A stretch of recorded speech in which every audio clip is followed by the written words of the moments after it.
কেমন লাগলো গল্পটা? মালতীর গল্প ভারী সুন্দর না? ওদেরও গল্প আছে, এক একজনের এক একটা গল্প। এখন শুনলে হয়তো ততটা ভালো লাগবে না, আমার প্রত্যেকটাই ভালো লাগে, বারবার শুনতে ইচ্ছে করে। ভালোবাসার গল্প তো প্রত্যেকটা। ভালোবাসা সুন্দর কথাটা না? হয়ে আগুনের মতো জলে আর জুড়োই, তা যদি না হতো। আচ্ছা, এই যে কষ্ট, যন্ত্রণা, আগুনে পোড়া, এই সমস্ত আজে বাজে কথা না, একটাও কাজের কথা না। মরলে তো জ্বলতেই হবে, ওই যেমন আমি জ্বলছি এখন। কিন্তু যদি এই জ্বলাটাই থাকে আর কিছু না, উফ। সন্ধেবেলা আকাশটা কিরকম আস্তে আস্তে রং বদলায়। আমার ঘরের জানলাটা পশ্চিম দিকে।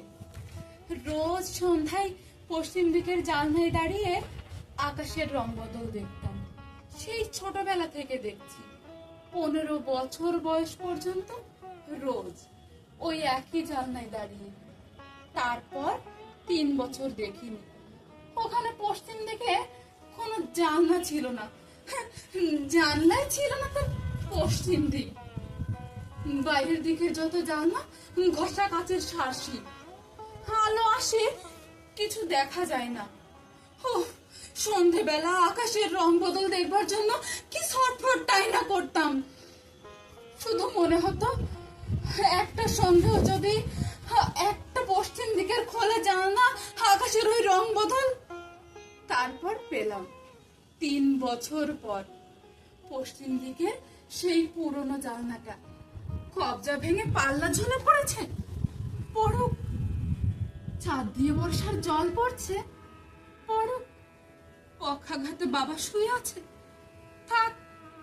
তবুও তো সন্ধেবেলা আকাশের ওই রং বদলটা দেখতে পাওয়া যায়।